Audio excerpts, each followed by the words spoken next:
Hello, bienvenue à Génération Startup, un podcast sur l'entrepreneuriat. Aujourd'hui au podcast, on a Julie Poitras-Saunier, qui est la cofondatrice de Loop. Loop, c'est quoi? C'est une compagnie majoritairement de jus, mais il y a aussi plein d'autres produits. Il y a des savons, il y a un gin, il y a des smoothies, il y a d'autres boissons aussi. Puis, c'est une économie, c'est pas une économie, c'est une compagnie qui utilise l'économie circulaire. Puis, je trouve que c'est un des pionniers québécois, justement, qui utilise l'économie circulaire. Puis, c'est super intéressant. On a parlé de, justement, comment on fait pour gérer son inventaire, comment elle va aller chercher les matières premières, comment elle développe des nouveaux produits. On démystifie aussi les emballages. Est-ce que c'est mieux un emballage en plastique, en vitre, en métal? Pour vrai, c'est super intéressant puis c'est rempli de pépites d'or, ce podcast-là. Alors, j'espère que vous allez aimer l'épisode autant que moi. Et si vous aimez le podcast, n'hésitez pas à laisser un petit review sur soit YouTube, Apple ou Spotify. Ça aide vraiment le podcast. Alors, sur ce, bonne écoute!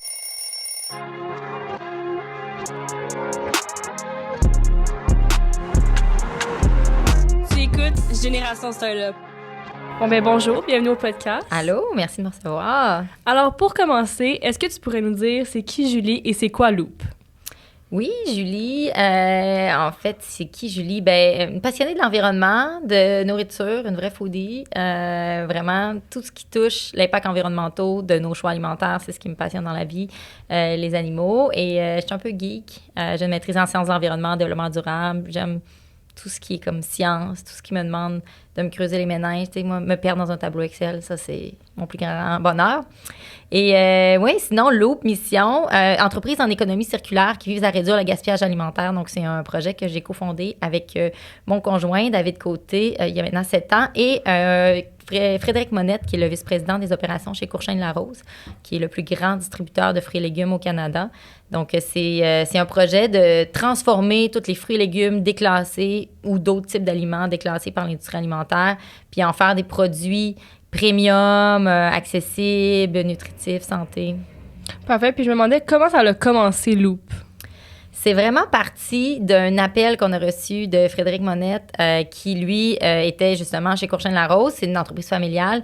Puis il nous a dit, pouvez-vous m'aider? Je cherche une façon de revaloriser, en fait, ou de trouver une deuxième vie aux 20 tonnes de fruits et légumes qu'ils jettent par jour. C'est un distributeur, 20 tonnes à chaque jour. Fait qu'il nous a appelés. En fait, il a surtout appelé David en premier parce qu'il avait entendu parler de David par son entraîneur au gym. Il parlait justement de son problème. Il disait, peut-être que David Côté pourrait t'aider. David avait déjà cofondé Crudescence et Rice Kombucha. Donc, il avait déjà parti d'autres entreprises. Et dans le domaine alimentaire, fait que comme ça, il les a mis en contact. Puis moi et David, on venait de se rencontrer. Puis on était tombés en amour. Puis on avait décidé qu'on voulait partir un projet ensemble. Puis on cherchait un peu c'était quoi ce projet-là. On savait qu'on voulait un projet qui allait révolutionner un peu la façon qu'on fait des affaires. On voulait vraiment avoir une mission sociale, environnementale. Mais on dirait qu'on n'avait pas encore mis le doigt dessus. Puis le fait quand on est allé visiter, on a vu toutes les palettes de fruits et légumes qui étaient jetées. Ça a été vraiment un moment fort. On a eu des frissons. Puis on était comme, OK, il faut faire quelque chose. Puis c'est là que vraiment, on a tout quitté. David a vendu Crudescence. Moi, j'ai vendu ma maison. J'ai quitté mon emploi. Puis on a décidé de se lancer à temps plein dans ce projet-là. Puis comment vous avez créé comme le premier produit? Tu sais, comme passer de l'idée à vraiment le truc concret. Comment ça fonctionne? Trouver la recette, trouver tout ça? On a vraiment exploré beaucoup de produits avant parce qu'on se disait, c'est quoi la façon de revaloriser le plus de fruits et légumes possible dans un seul produit. Donc, on a regardé des purées pour bébés, on a fait différents essais. Puis finalement, on est arrêté sur les jus parce qu'on était déjà des consommateurs de jus pressés à froid, mais c'était vraiment inaccessible. T'sais, un jus pressé à froid, une petite bouteille comme ça, c'est 3 livres de fruits et légumes, quasiment dépendamment des saveurs. C'est beaucoup de fruits et légumes qu'on met dans une bouteille. Fait que c'est vraiment, on s'est dit ça va être une façon de sauver beaucoup de fruits et légumes. Puis en même temps, avec notre modèle, l'idée, c'était de démocratiser un peu les jus pressés à froid pour les rendre plus accessibles parce que moi, je dépensais une fortune en jus pressé à froid. C'était quasiment 10 $ une bouteille comme ça à l'époque. Puis je m'étais dit, ce modèle-là, le fait qu'on paie moins cher nos fruits et légumes, on va pouvoir les faire à un prix plus abordable, rendre ça accessible dans les marchés de masse. Fait que c'était un peu ça l'idée. Puis avec notre modèle, c'est un peu particulier parce que normalement, la façon que quelqu'un développe un produit dans l'industrie, c'est qu'il va regarder, c'est quoi les données de marché, qu'est-ce qui se vend en grande quantité, c'est quoi la saveur qui est populaire, puis on développe une recette. Mais nous, on a un modèle tellement différent qu'on a plutôt parti des pertes. Donc, on part d'un problème, puis on dit qu'est-ce qu'on jette en grande quantité toute l'année. ben c'est ça qu'on va utiliser. Fait que c'est comme ça qu'on a développé nos recettes. Fait qu'on a regardé tous les produits, carrément les prévisions de qu'est-ce qu'il allait jeter dans les prochaines années, en quelle quantité, quel moment dans l'année. Puis c'est comme ça qu'on a développé les recettes. David avait aussi déjà une expertise en recettes. Là. C'était un chef en alimentation vivante. Fait qu'il avait déjà écrit un livre sur les jus et smoothies. Fait qu'on avait déjà cette expertise-là aussi à l'interne. Puis là, on est parti comme ça. T'sais, on voit que clémentine, c'est un de nos meilleurs vendeurs, orange, clémentine, fraise.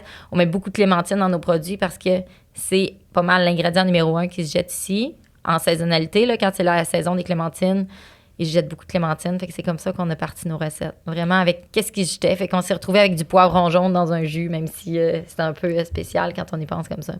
Puis pourquoi ils les jettent, les fruits et légumes? Est-ce qu'ils sont plus bons? C'est quoi qui fait qu'ils sont autant gaspillés? Bien, sur nos emballages, on parle beaucoup de parfaitement imparfait, mais je dirais que c'est un message vulgarisé pour que les gens comprennent en peu de mots qu'est-ce qu'on fait, parce qu'en fait, c'est assez complexe à comprendre quand on a peu d'espace comme sur une bouteille pour écrire vraiment l'histoire. Mais oui, tu sais, il y en a de ça, des fruits et légumes déclassés parce que soit ils remplissent pas les critères de l'industrie au niveau esthétique. T'sais, une pomme qui est trop petite, n'importe quoi comme ça, un cantaloupe qui a des cicatrices à l'extérieur, un poivron qui est un peu croche, un peu petit. Toutes ces raisons-là fait qu'on jette beaucoup de fruits et légumes. Mais la grande majorité de ce qu'on prend, c'est des victimes de la spéculation. C'est que comment ça fonctionne, l'industrie alimentaire, c'est un peu comme avoir un restaurant. Tu sais pas exactement qu'est-ce que tu vas vendre, en quelle quantité chaque semaine, parce que ça peut arriver, bon, il fait plus beau dehors, les gens mangent plus de salade, finalement, ils vont prendre plus de soupe, mais tu veux pas qu'à la fin de la semaine, sur ton menu, il y a la moitié des items que tu as pu. Tu dois servir tes clients. Fait que tu as tout le temps un petit buffer de 2, 3, 4, 5 % sur chacun de tes ingrédients. Ce qui fait que quand tu es un immense distributeur puis que tu vends aux chaînes d'épicerie, ben ton petit buffer de quelques pourcents, ben ça se trouve à être des containers. Tu sais, si, par exemple, Courchain-Larose sait qu'il va vendre en moyenne 6 containers de raisins par semaine, si ça peut arriver qu'une semaine, il en vend juste 5. Puis la semaine d'après, le container supplémentaire, ben il va commencer à être un petit peu plus mou, le raisin va être un peu moins croquant. Fait qu'il ne va pas survivre le cycle de distribution. Parce qu'il faut comprendre, c'est que comment ça fonctionne l'industrie alimentaire, c'est que il y a les fermiers, ensuite c'est importé ici, donc il y a beaucoup de transport, ensuite c'est envoyé dans un centre de distribution. Les distributeurs envoient au centre de distribution des chaînes d'épicerie. Et là, les chaînes d'épicerie l'envoient à chacun de leurs magasins. Ensuite, le magasin doit le mettre sur sa tablette. Tout ça prend 2 à 3 semaines, en fait. Entre le distributeur et nous, le consommateur, quand on l'a, c'est à peu près 2 à 3 semaines que ça peut prendre. Fait que le fruit, s'il est déjà mûr maintenant ou il va être mûr dans 3-4 jours, il est déjà trop tard. Fait qu'il est jeté parce qu'il ne va pas survivre le cycle de distribution. Puis même nous, quand on l'achète, les consommateurs, on veut que ça soit bon au moins 3-4 jours dans notre frigo. Fait que tout ça nécessite une durée de vie qui est beaucoup plus longue. Fait que, souvent, les produits qu'on prend sont même pas mûrs encore ou ils vont être mûrs bientôt. Puis on cherche encore le défaut. Puis même encore aujourd'hui, après 7 ans, on est comme, mais là, pourquoi il est rejeté? Mais ils m'ont dit, ben dans une semaine, il est fini, tu sais. Fait que c'est un peu ça. C'est beaucoup des victimes de spéculation qui fait que il n'y aurait pas le temps de survivre le cycle de distribution. Fait qu'il est jeté, tout simplement. Puis comment vous gérez votre production si vous savez pas exactement les légumes, les fruits qu'il va avoir? Ça, c'est un casse-tête épouvantable, mais c'est assez complexe, ouais, parce que justement, nous, on a quand même des prévisions qu'on fait quand même assez claires qui nous permettent de voir exactement combien on va avoir besoin de chaque fruit et légume dans l'année. Fait que on a développé l'expertise aussi de voir qu'est-ce qu'on doit presser à quel moment, parce qu'on sait exactement, selon la saison des fruits et légumes, quand est-ce que ça va être rejeté. Tu sais, là, je sais qu'en ce moment, c'est la clémentine. La clémentine est rejetée en grande quantité, mais je sais qu'à partir du mois d'avril, il n'y aura plus de clémentine disponible jusqu'à la prochaine saison. Donc, je dois bâtir mon inventaire de clémentine en conséquence, fait que pour s'assurer qu'on a vraiment tous les produits rejetés en bonne quantité. Fait que la combinaison entre penser nos recettes en fonction des surplus et le fait aussi qu'on planifie comme ça, mais c'est toutes des histoires de planification. Mais des fois, ça implique aussi, tu sais, quand on a commencé, on travaillait avec un sous-traitant qui fabriquait les jus pour nous. Puis c'était vraiment compliqué parce qu'il n'était pas capable, justement, de suivre un horaire comme ça, où des fois, on reçoit un appel, puis c'est comme, OK, on a 4 containers de raisins à presser ou 50 palettes de raisins, mais on a 4 jours pour les presser parce qu'ils n'ont pas une longue durée de vie. Donc, OK, il faut changer l'horaire de production. Tu sais, il faut vraiment être très agile, il faut être capable de se revirer de bord rapidement, être à l'écoute du marché, puis de se dire toujours, OK, cette semaine, qu'est-ce que je dois presser en priorité? Qu'est-ce qui est rejeté en ce moment? Fait que c'est un peu... on jongle avec tout ça. Puis ça apporte aussi une complexité au niveau de tout ce qui est gestion, ressources humaines. Là, on a besoin énormément de main-d'œuvre parce que nous, on ne prend pas des produits qui sont destinés à la transformation. Parce que souvent, c'est ça aussi, les gens se demandent, c'est quoi la différence entre les produits que vous utilisez, puis par exemple, une pomme qui est déclassée. Parce que si on regarde, mettons ici, on fait pousser beaucoup de pommes en verger de pommier, il y a des pommes parfois qui sont les belles, là, qui remplissent les critères esthétiques, ils vont au détail, donc ils vont en épicerie. Les pommes qui sont déclassées, donc par exemple une pomme qui n'a pas assez de rouge sur toute sa superficie ou est trop petite, elle va aller au marché de la transformation. Donc ça, c'est la pomme qui est de grade transformation alimentaire. Mais il y a déjà un marché pour ça, fait que c'est pas du gaspillage alimentaire, puis c'est normal, les compagnies de jus prennent déjà cette pomme-là, elle a déjà un marché. Nous, ce qu'on prend, c'est les produits qui devaient aller au détail, donc qui devaient aller en épicerie, mais qui n'ont pas réussi à se rendre jusque sur la tablette de l'épicerie. Donc, c'est un peu différent parce que ça, c'est vraiment gaspillé.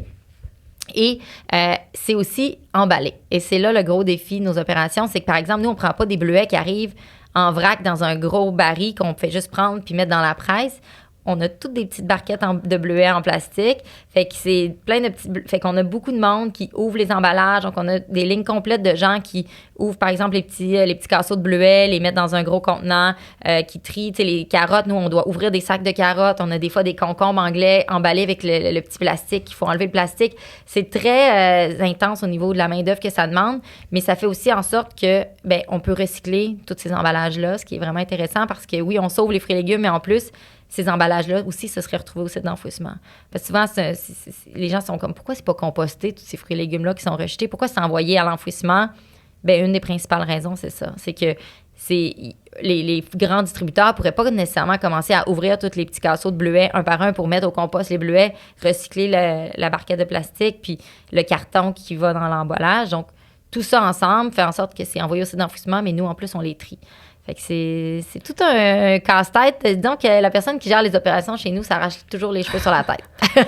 Puis, je sais que vous faites de l'économie circulaire, mais pour les gens qui écoutent, est-ce que tu voudrais expliquer un petit peu c'est quoi, justement, ça, l'économie circulaire? Oui, bien, l'économie traditionnelle qu'on connaît, qui est standard, c'est l'économie linéaire qu'on appelle. Donc, on extrait des ressources de la terre, on les transforme pour faire un produit, on les consomme et on le rejette.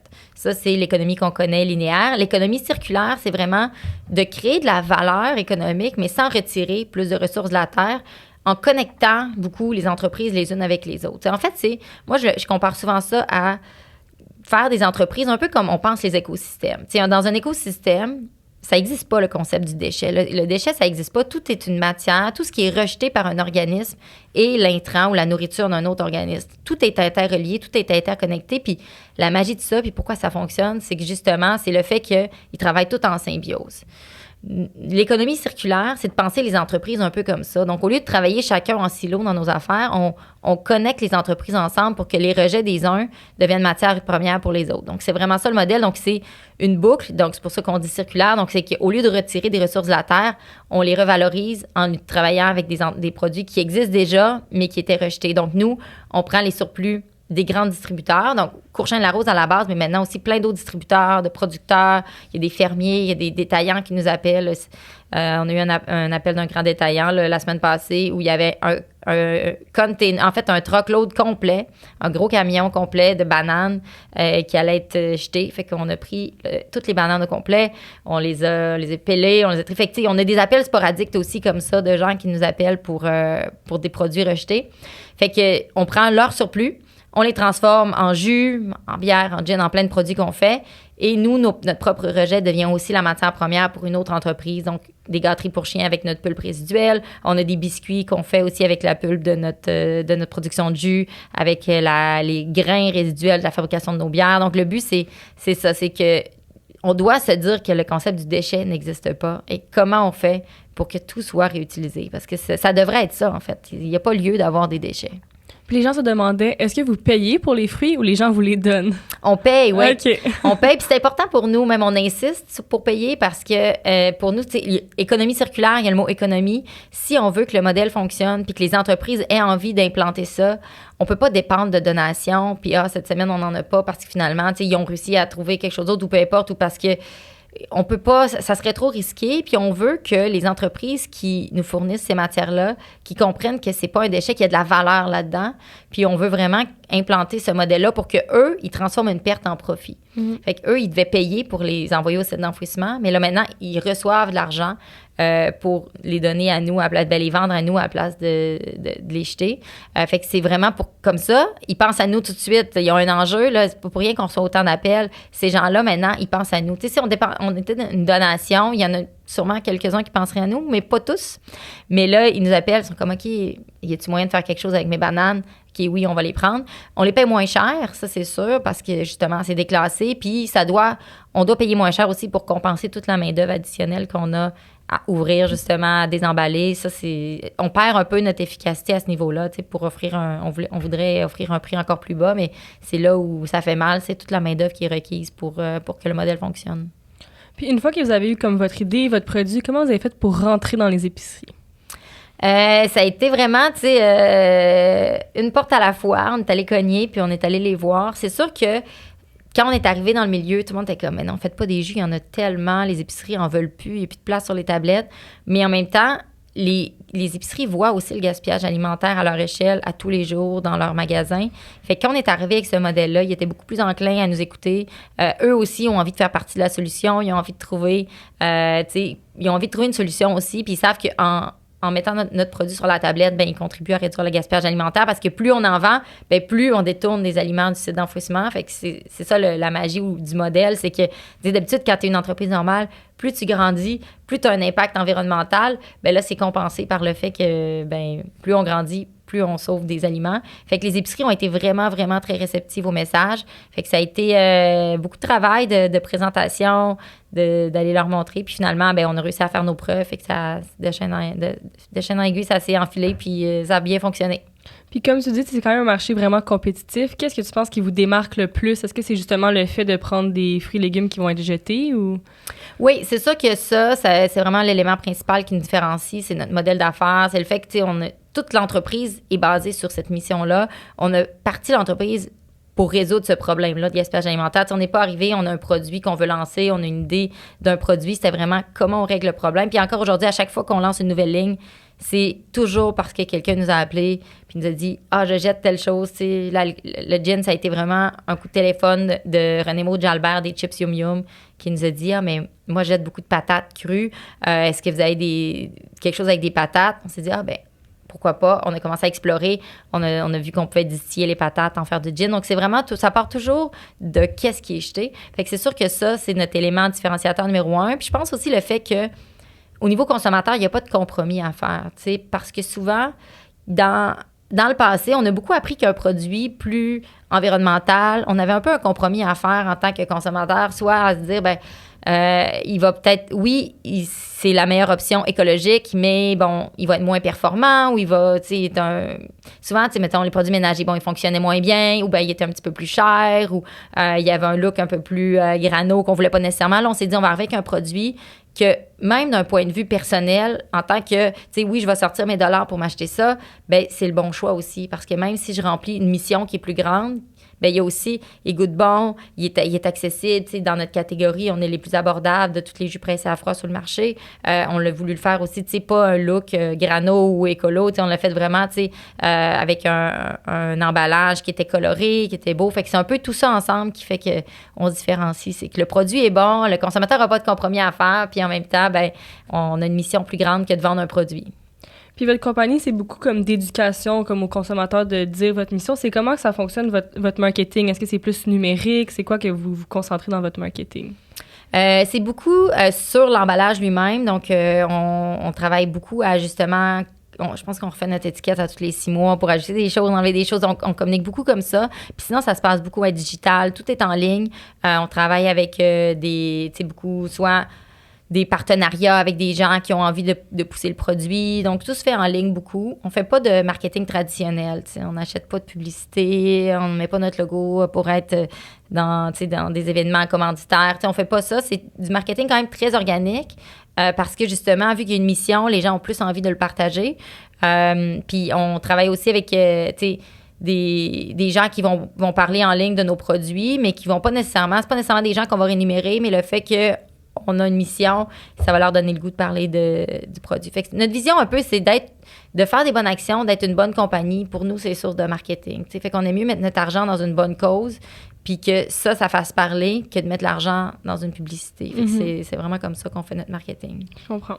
Puis je me demandais, c'est quoi votre plus grand échec à date avec la compagnie? J'ai 2 points, je pense, qui me viennent en tête, mais je pense que c'est beaucoup... je pense que ça a été la gestion des ressources humaines. Mais je dirais pas que c'est un échec, mais c'est là où c'est le plus grand défi au quotidien, c'est qu'on a été tellement pris dans la gestion de l'entreprise aussi, parce que c'est tellement de poutine, de choses, puis beaucoup de gestion des opérations. Quand on a déménagé notre usine, on a récemment déménagé notre usine, ça a été un grand défi de déménager cette usine-là, parce que justement, on a sous-estimé, je pense, un peu l'envergure de ce projet-là. Tu sais, on est passé d'une usine de 6 000 pieds carrés à comme 40 000 pieds carrés, avec des équipements automatisés, gros projet, tu sais, première ronde d'investissement.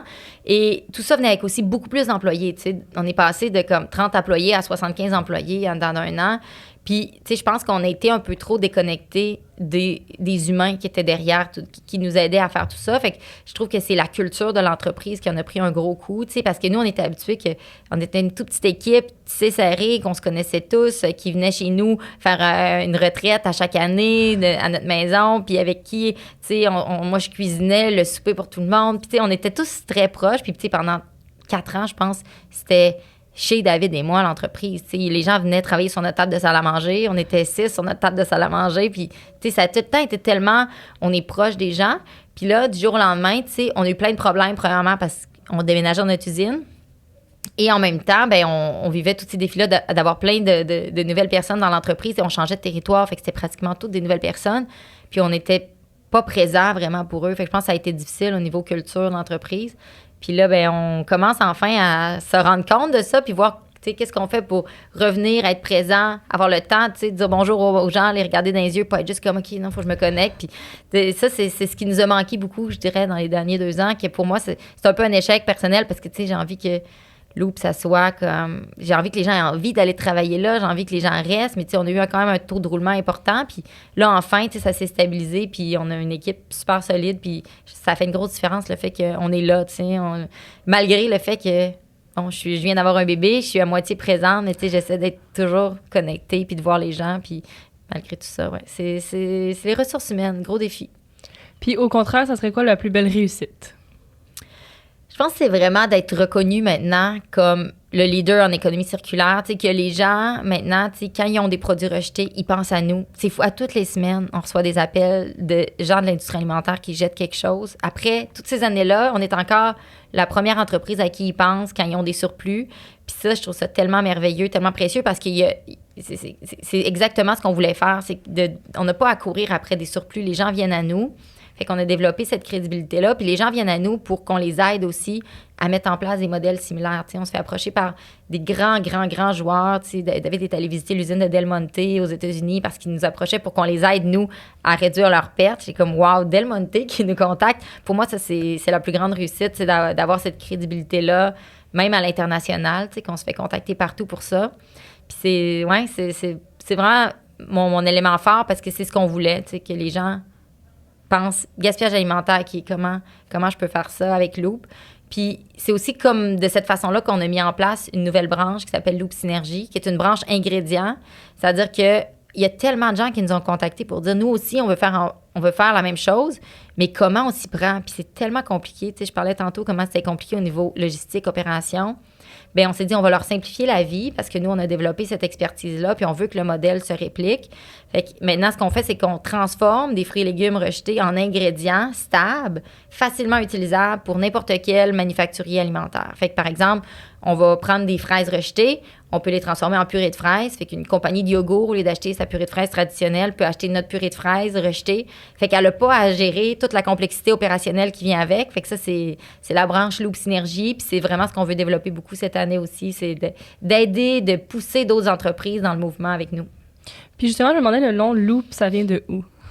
Ça vient du modèle d'économie circulaire, mais aussi, on a notre petite histoire un peu romantique derrière, parce que David et moi, on s'est rencontrés dans une grande roue. Ah ouais? Ouais, dans une grande roue, dans un événement, puis il invitait les gens à faire comme des rencontres avec des gens qui connaissaient pas beaucoup, mais comme un genre de meeting dans une grande roue. C'était un événement, comme un peu pour les corporatifs. Fait qu'ils disaient, ben allez rencontrer des gens, faites-vous une petite date, une date professionnelle dans la grande roue. Puis on est allés ensemble dans la grande roue, puis je pense qu'on est resté 3-4 heures. David payait des drinks au gars qui gérait la grande roue en bas pour qu'on reste dans la grande roue. Puis c'est là qu'il me dit qu'il était plus heureux dans ce qu'il faisait parce qu'il avait envie de faire autre chose. Puis qu'on a commencé à parler. Puis on est sorti de la grande roue puis on s'est dit, faut faire un projet ensemble. Puis, tu sais, à l'époque, c'était juste professionnel. Tu sais, après, on est devenu un couple. Mais ça a été pour nous, tu sais, c'est l'élément déclencheur, c'est notre rencontre dans la grande roue. Fait que la loupe aussi. Trop cute. C'est la grande roue. Puis c'est comment, justement, travailler en couple? Vraiment, moi, j'adore ça. Ouais. Ouais. Tout le monde était comme, mais qu'est-ce que vous faites? T'sais, on venait de se rencontrer. On a été vraiment all-in comme dans une semaine. On est déménagé ensemble. On a parti une business ensemble. Ça a été comme tout ensemble en même temps. Puis, tu sais, c'est un gros risque. Mais moi, je trouve tellement ça bien de travailler avec David, même que, tu sais, je trouve que ce qui est bien de travailler ensemble en affaires, c'est qu'on vibre toujours la même énergie un peu, tu sais. Quand il y a des gros coups à donner où les deux, on doit travailler comme des fous parce qu'il se passe quelque chose de gros dans l'entreprise, bien, on est là-dedans, les deux, tu sais. Il n'y a pas de déséquilibre de comment tu travailles encore à soir, tu sais, pourquoi. Fait qu'on est un peu toujours dans le même mood, ou tu sais, des fois, on a une moins bonne nouvelle, ben les deux, on est plus dans cet état d'esprit-là, ou on a une super bonne nouvelle, les deux, on est dans l'état d'esprit de comme, on est vraiment heureux. Fait que je trouve que ça s'équilibre beaucoup, puis on est très complémentaires. On est similaires et complètement à l'opposé de plein de façons, mais c'est tellement clair qui doit gérer quoi entre nous deux. Puis je pense que la clé de la réussite aussi, c'est qu'on s'admire l'un l'autre. T'sais. Moi, je l'admire tellement dans ses grandes forces puis dans ce qui est bon à gérer, puis que moi, je suis pas du tout capable de gérer ça. Entre autres, les ventes, moi, je peux pas m'occuper de tout l'aspect vente. Là. C'est pas du tout mon dada, puis je le trouve extraordinaire à le faire. Puis moi, je suis beaucoup plus administrative, organisée. Je m'occupe plus des finances, de l'administration. Puis lui, il m'admire beaucoup dans ce volet-là, puis il me le dit souvent. Fait que je pense que le fait qu'on admire l'un l'autre, je pense que ça aide vraiment beaucoup, puis ça nous garde vraiment connectés. C'est comme notre projet commun, c'est notre passion commune qui fait que j'adore travailler en couple, puis je trouve que ça nous soude, au contraire de nous éloigner. Là. Les gens pensent que des fois, travailler avec son partenaire, on n'a plus le goût de le voir, mais moi, le soir, je m'ennuie, j'ai même pas eu l'impression, il y a comme là, David qui est mon partner d'affaires, puis David qui est mon partenaire de vie. Puis c'est comme, des fois, je suis comme, hey, je m'ennuie. Comme, mais là, on s'est vu toute la journée, mais je suis comme, mais non, on travaillait, ça compte pas. J'ai pas eu l'impression d'avoir vu mon chum. Là, C'était comme, ouais. Puis c'est quoi vos tâches respectives? C'est ça. David s'occupe beaucoup vente, opération, puis marketing, c'est le volet qu'on se partage à deux. Tu sais, plus activation marketing, c'est vraiment plus David. Il est très créatif, il a tout le temps des idées. Tu sais, c'est comme, je pense qu'il est une agence à lui tout seul. Là. Il est tout le temps comme, puis il sort ça comme ça dans un meeting. Comme, oh, mais faites ça. Puis là, on est comme, ah, ben oui, c'est incroyable, tu sais. Moi, branding, c'est vraiment quelque chose que je suis super forte là-dedans aussi. Fait que l'aspect branding, je m'en occupe beaucoup. Puis, fait que ça, c'est le département qu'on se fait le ping-pong de c'est qui gère l'équipe marketing. Des fois, c'est David, des fois, c'est moi. C'est le département que personne ne veut laisser aller. Puis sinon, moi, c'est vraiment, tu sais, administration, opération, tout ce qui est plus, tu sais, justement, conseil d'administration, tous les financements, les approvisionnements, tout notre système ERP. Là, fait que tout ce qui nécessite là, de se pencher plus dans un peu plus en profondeur, là, ça, c'est moi. Je suis plus la geek du couple. Okay. Puis comment vous faites pour choisir vos employés? Ben, je dirais que au début, c'était beaucoup au feeling. Okay. Mais on est en train de changer ça un peu parce que justement, tu sais, on avait une tendance, les deux, à choisir les gens avec qui on avait envie de hang out ou tu sais, avec qui on s'entendait bien. Ouais, la personnalité. Ouais, beaucoup la personnalité. Mais tu sais, on se rend compte aussi que ça prend de tout type de personnalité pour faire une belle balance dans un équilibre dans l'entreprise. Fait qu'on est de moins en moins juste à se dire, OK, ça prend juste des amis. Non, nous, on a un type de personnalité, mais ça prend aussi des gens, mettons, un peu plus posés, un peu plus calmes, parce que nous, on avait tendance à prendre juste du monde super intense comme nous autres. Puis je pense que ça prend un équilibre. Fait que de moins en moins, on essaie de pas de regarder juste ça, mais d'y aller vraiment plus avec c'est quoi la complémentarité avec le reste de l'équipe. Cette personne-là va travailler avec qui, comment que ça va fitter ensemble, les compétences, évidemment, mais on a aussi maintenant, enfin, quelqu'un en ressources humaines. Fait que on a quelqu'un qui est plus impartial, qui est capable de dire ça va bien fonctionner, ça moins bien. Puis on a développé un peu plus de trucs à voir comment en fait, en étant plus transparent, je pense, maintenant aussi sur qu'est-ce que la personne va vivre. Parce que les gens nous voient sur les réseaux sociaux, puis ont l'impression que ça va être comme juste du fun à tous les jours. Mais oui, tu sais, c'est le fun de travailler chez Loop, mais aussi, c'est que, tu sais, ça reste quand même, tu sais, une petite start-up en croissance. Puis ça, si quelqu'un arrive d'une grande entreprise, par exemple, ben elle peut être déstabilisée assez rapidement.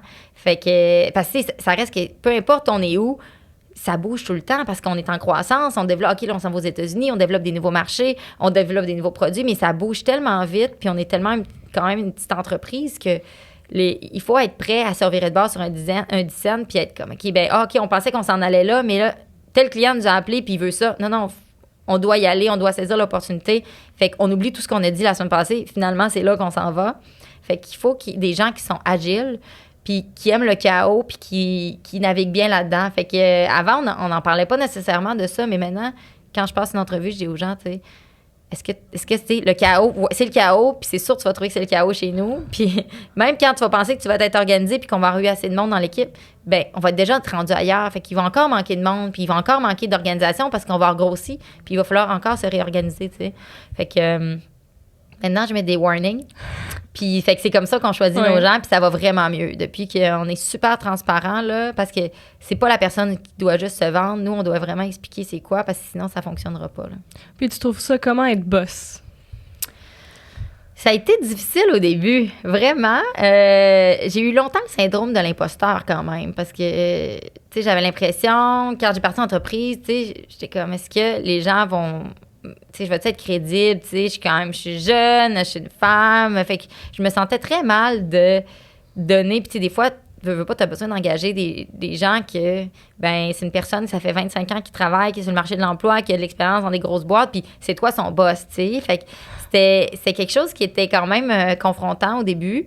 Puis plus l'entreprise a grandi, plus je me suis développée aussi à travers tout ça. Puis maintenant, je me sens vraiment bien dans ce rôle-là. Je me sens assumée. Puis, tu sais, je pense que je suis pas une boss très directive, là. C'est vraiment un travail de collaboration. C'est pas trop comme, je te demande ça, faut que tu fasses ça. C'est comme, je prends beaucoup le pouls, tu sais, de comme, qu'est-ce que la personne OK, tu sais, est-ce qu'on devrait aller dans cette direction-là? Tu sais, je veux vraiment que la personne aussi avec qui je travaille ou, tu sais, qui est un employé qui relève de moi, on ait une communication sur qu'est-ce que lui pense aussi ou elle pense qu'on doit faire. Fait que ça, c'est une communication. Mais maintenant, enfin, je m'assume dans mon rôle. Puis tu sais, on dirait que je trouve que je suis la bonne personne pour le faire. Tu sais, quand on a commencé, moi, j'avais l'impression, j'avais justement tellement le syndrome de l'imposteur que j'étais comme, OK, c'est sûr que je vais commencer à être présidente au début, mais quand on va grandir, on va mettre un vrai président en place. C'est comme ça pourra pas être moi qui va gérer l'entreprise. Tu sais, j'ai jamais étudié en entrepreneuriat. Je serais pas capable de faire ça. Mais finalement, j'ai tellement évolué à travers l'entreprise. C'est plus... Oui, l'entreprise grandissait, mais moi aussi, je grandissais. Fait que j'ai l'impression d'avoir grandi avec l'entreprise au point que là, je trouve que, tu sais, je suis comme, OK, oui, je suis la bonne personne pour faire ça, puis je me fais confiance, puis je pense que je sais où je m'en vais. Fait que on dirait que maintenant, le fait que je me fais confiance, ben c'est plus facile, c'est plus assumé, puis c'est beaucoup plus facile. Puis plus que la compagnie évolue, comment tu vois ton rôle évoluer? Est-ce que tu voudrais faire justement, tu disais peut-être mettre quelqu'un, est-ce que tu trouves ça difficile que tes tâches évoluent avec l'entreprise? Non, c'est bien. Il y a eu beaucoup de moments, par contre, où justement, le fait que j'ai grandi avec l'entreprise puis j'ai occupé tous les rôles dans l'entreprise, j'ai été longtemps la suppléante de tous les rôles qui partaient. C'est-à-dire que dès qu'on avait quelqu'un qui partait, on est une petite entreprise, fait qu'il n'y a pas deux personnes qui savent faire ce rôle-là. T'sais, si on regardait, par exemple, faire la tenue de livre en comptabilité, ben on n'avait pas d'autres personnes. Puis on a un système ERP très particulier qui est comme très difficile à apprendre, qui n'est pas quelque chose qu'on peut apprendre rapidement. Fait que dès que quelqu'un partait, c'était toujours, bon, ben Julie, t'es la seule personne d'autre qui sait le faire. Fait que, OK, j'ai fait la technicienne comptable. OK, là, à un moment donné, on perd notre acheteur. OK, c'est moi qui deviens l'acheteur. On perd... tu sais, fait qu'à chaque fois qu'il y a eu quelqu'un qui partait dans l'entreprise ou un mouvement, c'était toujours moi qui remplaçais les gens. Fait que j'ai beaucoup, tu sais, oui, fait mon rôle de présidente, mais en même temps, été complètement débordée à faire le rôle de quelqu'un d'autre parce que j'étais la transition ou le numéro 2 de tout le monde, tu sais. Fait que là, dernièrement, tu sais, on vient de s'engager un directeur général pour nous aider justement à ce que je sois plus nécessairement la remplaçante de tout le monde, mais aussi à ce que je puisse vraiment plus évoluer dans mon rôle de présidente ou là, de faire vraiment, tu sais, la planification stratégique. Je veux beaucoup travailler sur les projets de développement durable aussi, qui est mon dada. Fait que je vais pouvoir enfin, tu sais, me consacrer là-dedans, beaucoup dans, tu sais, je vais faire notre certification B Corp. Il y a beaucoup de projets comme ça que j'ai envie de faire, que j'avais pas le temps de faire parce que j'étais dans la poutine toujours. Fait que l'idée, c'est de sortir David et moi du day-to-day. Là. Donc, tout ce qui se passe, la poutine du quotidien, OK, la palette n'est pas partie, nanana, c'est plus nécessairement à nous que ça vient. Nous, on essaie vraiment de voir, OK, maintenant, l'entreprise, on la veut où dans 5 ans? Fait que David se concentre beaucoup plus sur le développement des affaires. Puis moi, justement, là, toute cette planification stratégique, là, tout le développement de la culture de l'entreprise aussi, du développement durable. Fait que ça évolue. Puis ça, c'est l'étape que je trouve la plus excitante jusqu'à maintenant. C'est que j'ai l'impression que pour vrai, pour la première fois, tu sais, je peux faire un rôle de présidente, alors qu'avant, j'étais présidente directrice générale / un autre rôle quelconque qui était en transition à ce moment-là. Fait que là, c'est bien que ça évolue, c'est le fun, puis c'est des nouveaux défis. Puis pour partir un beau projet comme ça prend quand même beaucoup d'argent. Est-ce que vous avez eu du financement ou c'était vraiment 100% votre argent personnel? On a eu beaucoup de différentes choses. On a mis, c'est sûr que ça prend toujours de l'argent que tu investis personnellement parce que même tu veux aller voir une banque, oui, ils vont te prêter de l'argent, mais ils vont vouloir voir que toi aussi, tu t'es mouillé, toi aussi, tu y crois assez au projet pour investir de ton propre argent. Donc, on a parti le projet vraiment avec Courchaine-Larose, puis ils nous ont dit combien vous êtes capable de mettre. C'est le montant que nous aussi, on va mettre, parce qu'on s'entend, eux, tu sais, c'est des grands joueurs, là, fait ils nous ont beaucoup appuyé là-dedans, David et moi, à dire, OK, ben on va mettre le même montant que vous êtes capable de mettre. Fait qu'on a mis pas des si grosses sommes au départ. Tu sais, moi, j'ai mis l'argent que j'ai eu en vendant ma maison. J'ai eu un petit peu de profit sur la vente de ma maison que j'ai mis. David, un petit peu sur sa vente de restaurant. Fait qu'on a mis, tu sais, je pense que c'est 80 000 à deux, là, donc 40 000 chaque, si je me souviens bien. Puis, Courchaine-Larose a mis la même quantité parce qu'on partait ça ensemble, 50-50. Et ensuite, ben, les banques, là, on a obtenu par la suite un prêt de PME Montréal. PME Montréal, qui est un super organisme ici qui donne des bourses, mais aussi des prêts. Fait qu'ils nous ont appuyés avec des aides financières et avec des prêts aussi. Puis ça a été vraiment ça, les premières étapes. Pour plus tard, éventuellement, je pense 2-3 ans plus tard, avoir enfin accès à des prêts plus importants avec BDC, Investissement Québec éventuellement, puis finalement faire des rondes d'investissement. Mais au départ, ça a été beaucoup de notre argent personnel et on a participé à plusieurs concours qui venaient souvent avec des bourses puis qu'on a remporté, vu le modèle d'affaires et tout. Fait qu'on a eu quand même beaucoup d'aides financières de tous les concours là, pour jeunes entrepreneurs, pour start-up, démarrage d'entreprise. Fait qu'on en est allé en chercher beaucoup comme ça aussi. Puis, en cherchant Loop sur les réseaux sociaux, j'ai comme regardé qu'est-ce que les gens ils disaient un peu. Puis c'est sûr que sur les réseaux sociaux, les gens sont tout le temps un petit peu plus négatifs. Mais j'ai vu beaucoup de commentaires qui disaient que les gens ils disaient que c'était pas vraiment de l'économie circulaire parce que justement, vous créez comme du packaging pour faire vos jus. C'est quoi que tu as à dire à propos de ça? Bien, en fait, c'est intéressant parce que c'est un sujet que je veux aborder. Tu sais, les emballages, parce que c'est un sujet qui nous tient à cœur, parce que en fait, il y a tellement, c'est vraiment problématique parce qu'il y a tellement une mauvaise compréhension des gens de qu'est-ce qui est un emballage éco-responsable que ça pousse l'industrie dans la mauvaise direction. Tu sais, les gens pensent que, puis nous, on veut faire le contraire. En fait, je veux éduquer sur c'est quoi le bon emballage alimentaire. En fait, puis c'est mon background, tu sais, vu que je ma maîtrise en sciences de l'environnement, c'est ça que je faisais aussi avant, mais là, je suis contente parce que je peux l'appliquer. Parce que je sais très bien que si demain matin, je mettais mon jus dans une bouteille en verre, les gens applaudiraient la démarche et penseraient que c'est beaucoup plus environnemental. Oui, mais pas vraiment. Mais non. Dès qu'on connaît vraiment l'industrie, on sait qu'en fait, on a fait ce qu'on appelle une analyse de cycle de vie environnementale. Donc, une analyse de cycle de vie environnementale, c'est la méthode reconnue internationalement pour mesurer l'empreinte environnementale totale, donc pas juste l'empreinte carbone, là, c'est à tous les niveaux, l'empreinte environnementale de ton produit, de l'extraction des ressources, la création, la fabrication, etc., jusqu'à sa fin de vie. Donc, ça ne considère pas juste la fin de vie, vraiment tout l'impact environnemental de ton emballage. Et on a regardé, c'était quoi pour notre type de produit? On a comparé la bouteille en plastique PET, qui est la bouteille qu'on prend en ce moment, la canette d'aluminium et la bouteille en verre.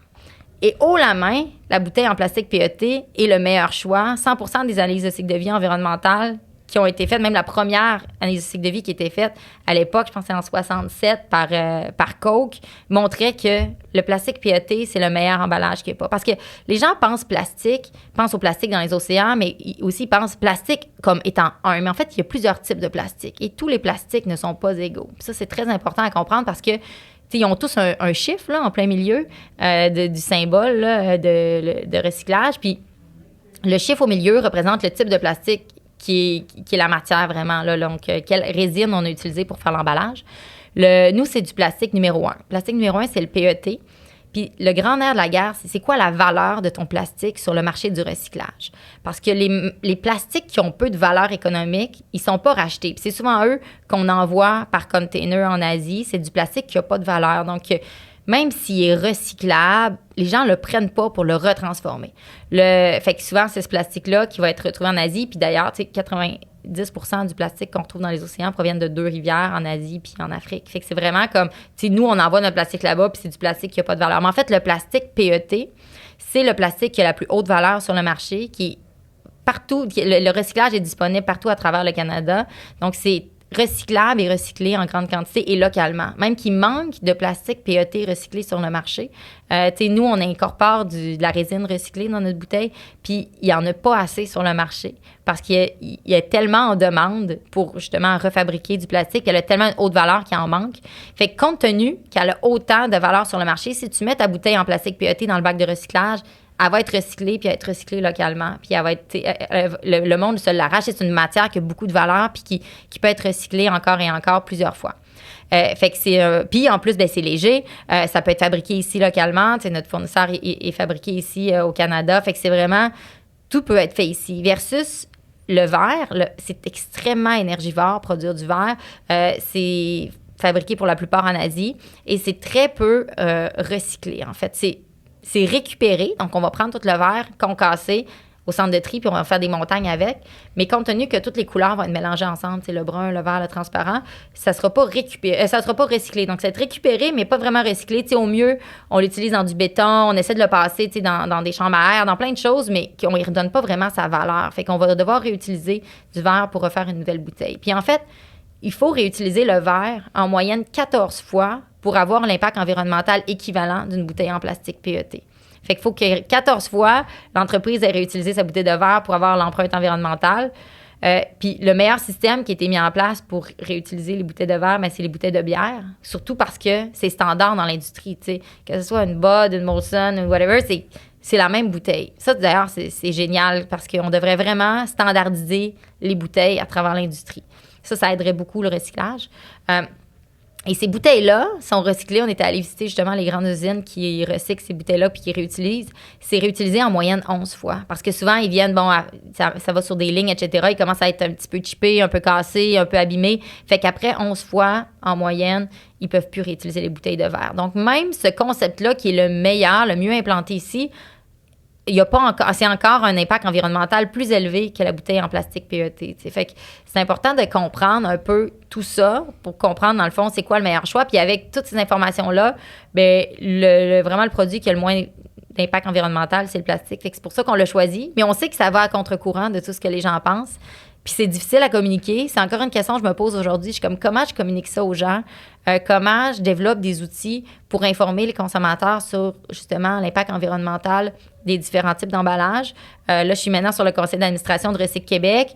Fait que, aussi, ça vient aussi appuyer, crédibiliser ma démarche là-dedans, puis de voir comment on éduque les gens, parce que, même plastique compostable, c'est pas un meilleur choix environnemental.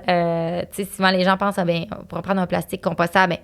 Si on regarde, encore une fois, l'analyse de cycle de vie, ça prend beaucoup plus d'énergie, produire ce plastique-là. L'empreinte est beaucoup plus élevée et il n'est même pas composté, en fait, parce que les gens ne savent pas quoi faire avec. Ils le mettent dans le bac de recyclage, ça contamine le recyclage et il faut le mettre dans un compost industriel. Mais la plupart des gens n'ont pas accès à un compost industriel. Puis, on ne peut pas mettre ça dans notre compost à la maison, là, ça ne deviendra jamais du compost. Ça prend des composts qui vont à une très, très haute chaleur. Fait que c'est des gros défis parce que même la plupart des municipalités, quand on a le bac brun, c'est pas nécessairement envoyé au compost, c'est envoyé en biométhanisation. Donc, ce plastique-là est trié et jeté. Donc, ce qu'il faut faire, c'est l'envoyer au site d'enfouissement. Donc, c'est pas une solution environnementale non plus, le plastique compostable. Donc, il y a beaucoup de mythes qu'il faut qu'on défasse à propos de ça. Puis que je veux que l'eau éduque là-dessus. Je veux qu'on en parle de plus en plus, puis je veux aider les gens à prendre les bonnes décisions. Mais c'est quand même un gros défi. Ouais. Puis justement, plus que vous grandissez, comment vous allez faire pour que votre empreinte écologique soit le plus bas possible? Plusieurs façons, mais c'est ça. Entre autres, en continuant de se poser les bonnes questions au fur et à mesure, tu sais, justement, en regardant les analyses de cycle de vie environnementale, tu sais, y aller vraiment avec les chiffres, tu sais, pas juste qu'est-ce qu'on pense qui est le mieux. Parce que c'est vraiment facile de se laisser prendre un peu dans... Des fois, les fournisseurs vont être comme « Ah, mais peut-être que tu devrais faire ça au lieu de ça, ça va être plus environnemental. » Puis à première pensée, on pourrait penser que oui, mais quand on creuse, finalement, non. Fait qu'on va continuer de toujours appuyer nos décisions avec des données comme ça. On continue aussi on veut, oui, exporter nos produits à partir d'ici, mais rapidement, on veut implanter des usines ailleurs dans le monde. On veut vraiment répliquer le modèle parce qu'on sait que le gaspillage alimentaire, c'est un enjeu mondial. Il y en a partout. Donc, on veut répliquer le modèle à d'autres endroits pour justement sauver des fruits dans ces endroits-là, mais aussi avoir moins de transport de nos produits. Donc, l'idée, c'est pas de tout fabriquer ici puis d'exporter. C'est vraiment bâtir notre volume en exportant nos produits. Puis quand le volume le justifie, on construit notre usine là-bas puis on va pouvoir transporter moins nos produits. Donc, à tous les niveaux aussi, tu sais, avec notre certification B Corp qu'on est en train de faire, continuer de faire, oui, la bonne gestion à l'interne de tout ce qu'on peut avoir comme impact. Tu sais, gestion de l'eau, gestion de l'énergie, gestion des matières résiduelles. Là, je travaille sur notre certification. Ici, on recycle. Donc, tu sais, fait prêcher par l'exemple. Puis ensuite aussi, continuer de toujours faire, tu sais, avec la mission en premier en tête. Parfait. Pour le reste du podcast, ça va être des questions un peu plus comme personnelles à rafale. OK. Fait que la première question, ça serait, c'est quoi ton meilleur conseil pour un entrepreneur? De bien choisir ses partenaires d'affaires parce qu'on vit tellement d'émotions quand on est un entrepreneur que je trouve que ça fait tellement du bien d'avoir des bons partenaires avec qui on s'entend bien, en qui on a confiance. Puis des fois, c'est une montagne russe tout le temps. Donc, si on s'entend pas bien dès le départ, ça sera pas plus facile. Quand l'entreprise va grandir, ça va être plus difficile de plus en plus. Fait que vraiment, choisir ses partenaires correctement parce que c'est très, très important. Parfait. Oui, c'est quoi la décision la plus difficile que tu as dû prendre en tant que chef d'entreprise? Beaucoup de décisions quand même difficiles à prendre. La plus difficile, c'est que c'est continuellement des décisions. Mais ça pourrait être d'arrêter, par exemple, une ligne de produits. Des fois, ça, je trouve ça vraiment difficile parce que, mettons, une ligne qui fonctionne plus ou moins bien ou un produit qui fonctionne plus ou moins bien, bien, j'ai toujours tendance à me dire, OK, comment on fait pour l'amener? Parce que moi, j'y crois, OK. Mais à un moment donné, c'est comme, OK, il faut qu'on l'arrête. Il faut se rendre à l'évidence, ça fonctionne plus ou moins bien. Donc, c'est d'arrêter une ligne de produits. Ça, pour moi, c'est ce que je trouve le plus difficile. Renvoyer des gens aussi. Si j'ai besoin de mettre fin à l'emploi de quelqu'un, je ne vais pas m'endormir une semaine avant. Là. Je trouve ça extrêmement difficile. Je m'y fais pas. Ouais, je comprends. Comment tu fais pour faire l'équilibre entre la vie professionnelle puis la vie au travail? Ça va quand même bien parce que depuis que j'ai des enfants aussi, on dirait que ça aide à ce que je peux pas travailler vraiment le soir. Fait que je pense que j'ai un meilleur équilibre maintenant qu'avant. Avant, je pense que je travaillais pas mal tout le temps.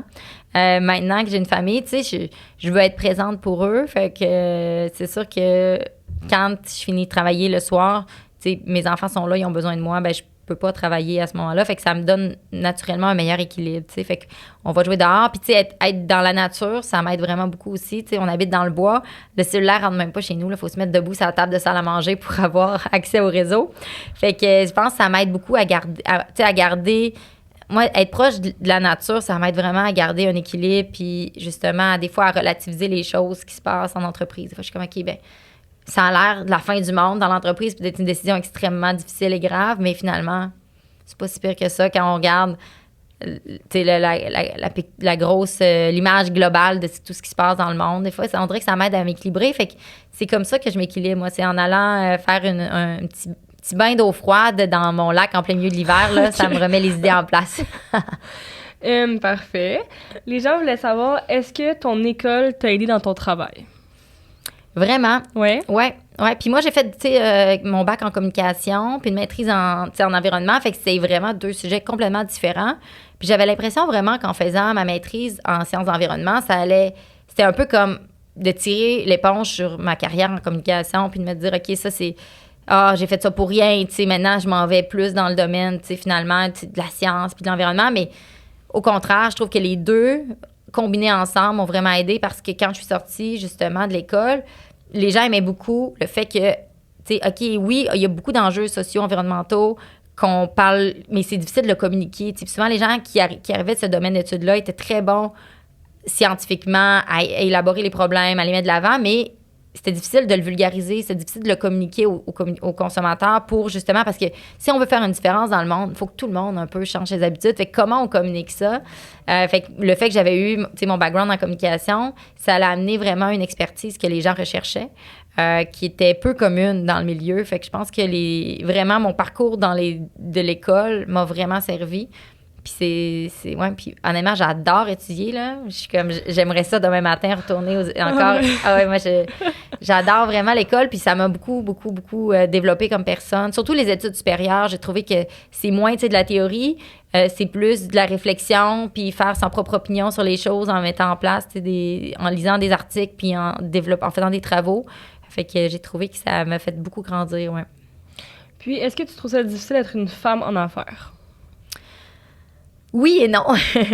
De moins en moins, je trouve qu'il y a vraiment là, des beaux progrès qui se passent en ce moment, mais j'ai eu des moments très, très, très confrontants où des fois, tu sais, je sentais vraiment que parce que je suis une femme en affaires, j'étais moins prise au sérieux, mais beaucoup plus aux États-Unis, étrangement, qu'au Canada.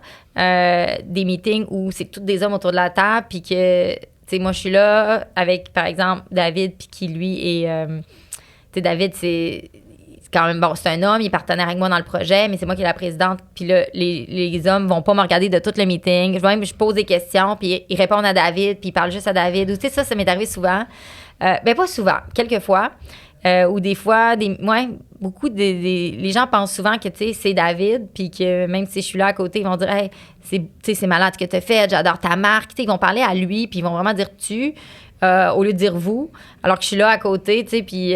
mais David m'aide beaucoup là-dedans parce qu'il le voit aussi, puis tu sais, à un moment donné, j'en avais parlé, puis il était comme, hey, t'as raison, tu sais, puis il va souvent faire comme, hey, mais oublie pas, là, tu sais, c'est Julie la présidente, ou tu sais, je fais pas ça toute seule, on fait ça à 2 ou on fait ça à 3 avec, tu sais, nos autres partenaires aussi, fait qu'il ramène souvent l'attention pour justement équilibrer ça, fait que une chance que j'ai lui pour m'aider là-dedans, parce que sinon, je pense que j'ai eu beaucoup plus de moments où j'aurais trouvé ça difficile. Tu sais, si on n'était pas partenaire dans la vie, peut-être qu'il y aurait moins ce souci-là. Tu sais, si c'était juste comme un collègue de travail, il y aurait peut-être moins eu. Ou tu sais, s'il y avait plus de l'ego, tu sais, mais il n'y a tellement pas d'ego que ça m'aide parce que justement, il comprend qu'il faut... C'est pas correct tu sais, d'agir comme ça. Fait que souvent, mais je pense que si j'étais une femme en affaires sans... avoir comme un partenaire de vie comme ça, je pense que j'aurais trouvé ça plus difficile parce que, ouais, on se fait pas toujours prendre au sérieux. Puis est-ce que tu as un conseil justement pour une jeune femme qui voudrait se partir en affaires?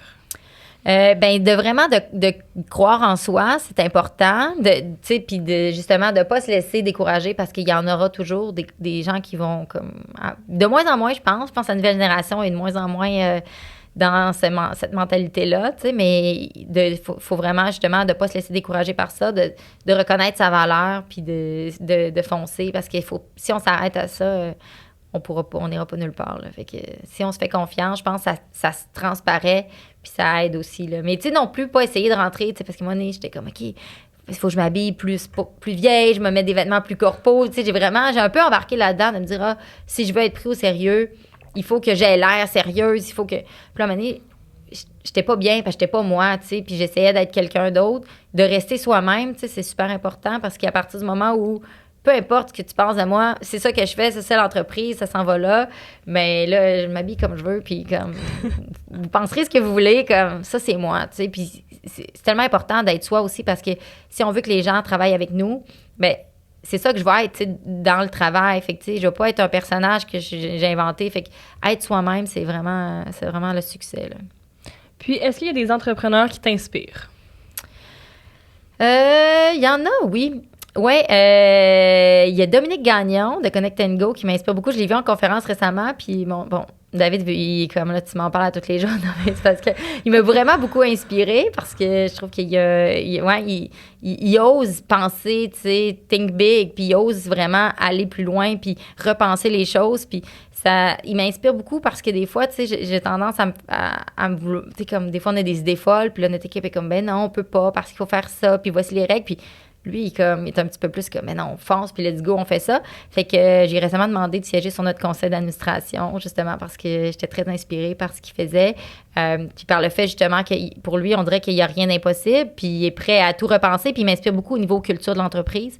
Il a implanté la semaine de 4 jours dans son entreprise. Il a implanté beaucoup de choses pour adapter l'environnement de travail, pour optimiser la performance de chacun de ses employés. Je trouve ça vraiment intéressant parce que je trouve que j'ai beaucoup à apprendre là-dedans aussi, tu sais, comment on fait grandir, on élève nos employés, comment on fait, tu sais, quand je parlais de culture d'entreprise, là, je pense que c'est quelqu'un qui va pouvoir beaucoup nous aider avec ça aussi. Parfait. Puis, quand tu as des questions sur l'entrepreneuriat, est-ce que ça va être plus comme des livres, un podcast, des émissions, où que tu vas trouver tes informations? Ça peut être un petit peu partout, mais beaucoup dans des livres. J'aime lire sur toutes sortes de sujets. Fait que c'est un petit peu... ouais, il n'y a pas beaucoup de... J'écoute pas de podcasts. Je suis pas très connectée, étrangement. Là, j'ai même pas d'Instagram. Je suis quand même... quelqu'un qui aime être dans le bois puis pas trop sur les réseaux. Fait que j'ai une bonne habileté à déconnecter, ce qui fait que rarement, le soir, dans mes temps libres, je vais écouter des podcasts sur l'entrepreneuriat. Mais je lis beaucoup, j'aime lire les livres. Fait que des fois, des livres sur l'entrepreneuriat ou sur la culture d'entreprise, c'est ça qui va m'intéresser. Parfait. Puis, comment est-ce que tu restes motivée et inspirée dans les moments plus difficiles?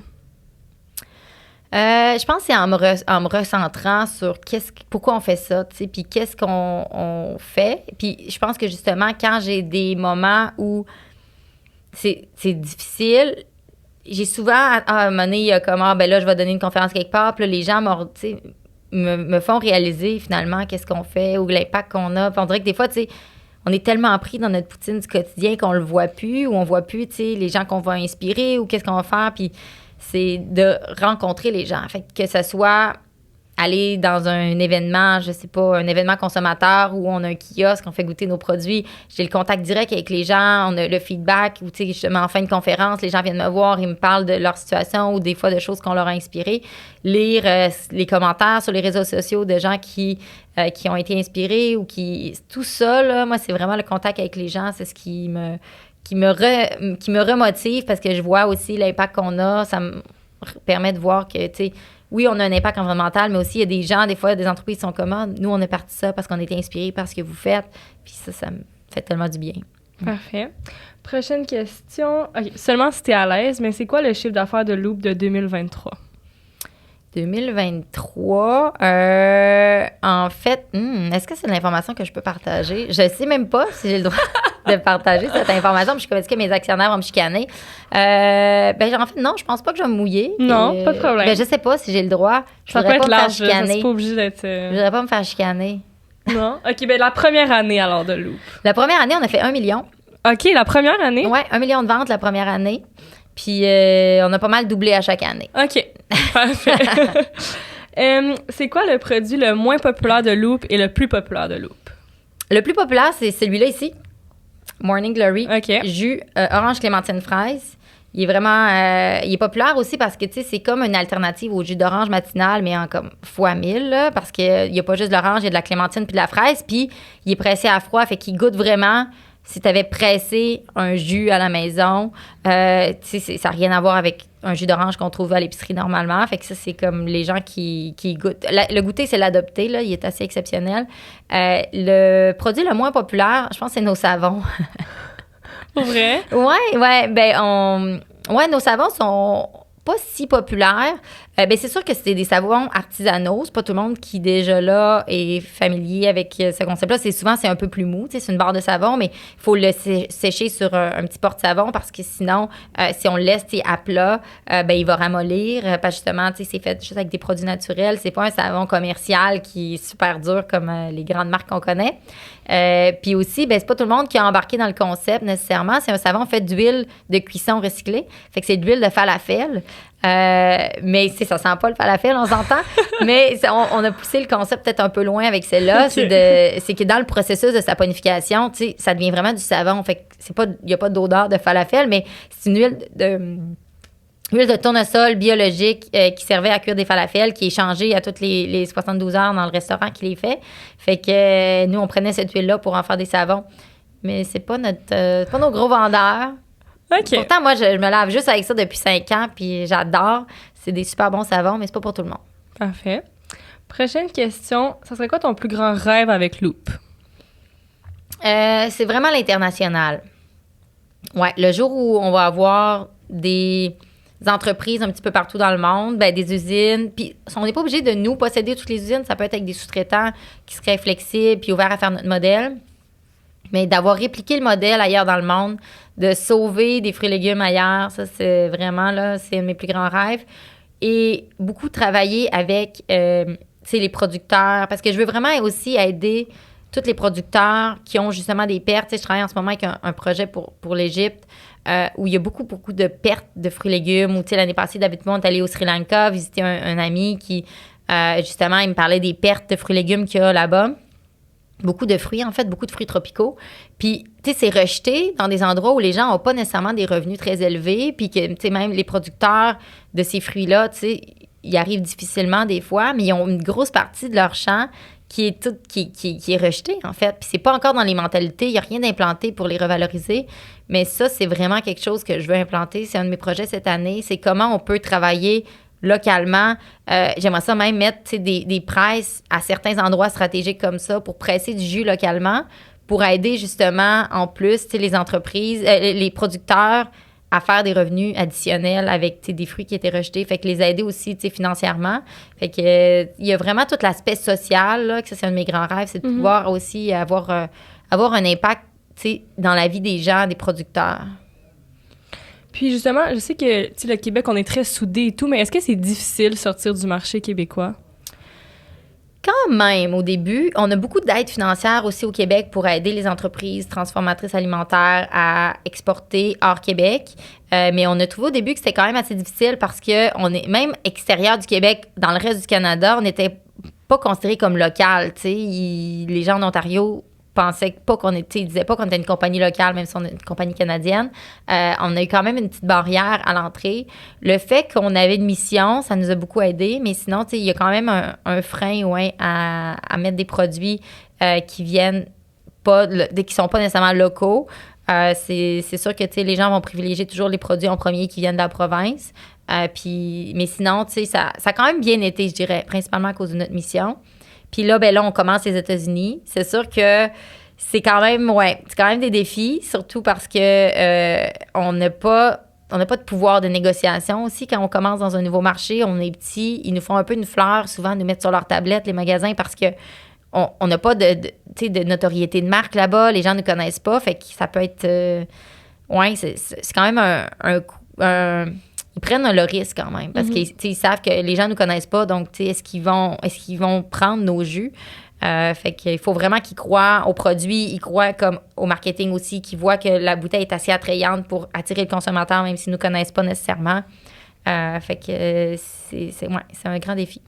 Puis est-ce que justement, vu que vous voulez être internationaux, est-ce que votre marketing maintenant, ça va être seulement en anglais, sur Instagram et tout? Comment vous faites pour fonctionner avec ça? Ça, c'est tellement difficile parce que on veut pas perdre l'aspect français, on est très, à la base, on est francophone. Moi, je viens du Saguenay, je parlais même pas anglais quand j'étais jeune. J'ai appris quand même très tard à parler anglais. J'ai un gros accent en anglais, comme il y a plein de choses qui fait que le français, c'est plus facile, mais ça fait partie des éléments qui sont très difficiles, justement, quand on veut percer un marché hors Québec.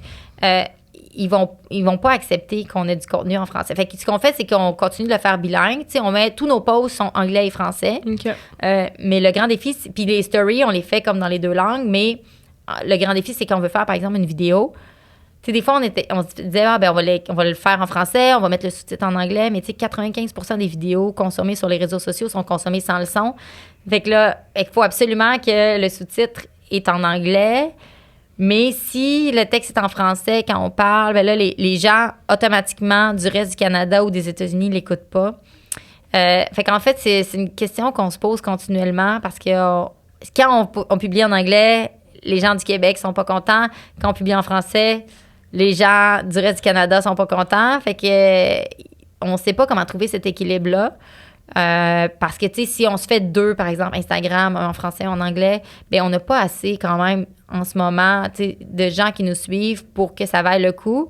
Puis en même temps, bien, il y aurait tellement pas beaucoup de gens qui nous suivent sur comme la plateforme juste francophone ou juste anglophone que, tu sais, on viendrait couper notre audience en 2. Puis ça, on veut pas ça parce que, tu sais, tu veux vraiment avoir le plus de gens qui te suivent sur une plateforme.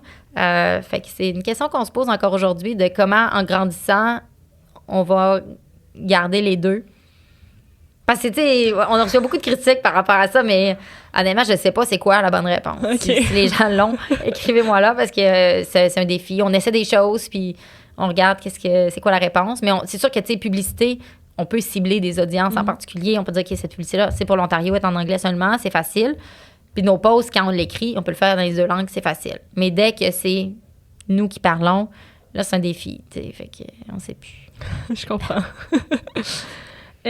Prochaine question, c'est si c'était pas une question de profit, d'argent, ça serait quoi ton produit que tu aimerais créer pour Loop? Genre un produit de rêve. Je pense que je rêve à un nouveau produit à tous les jours.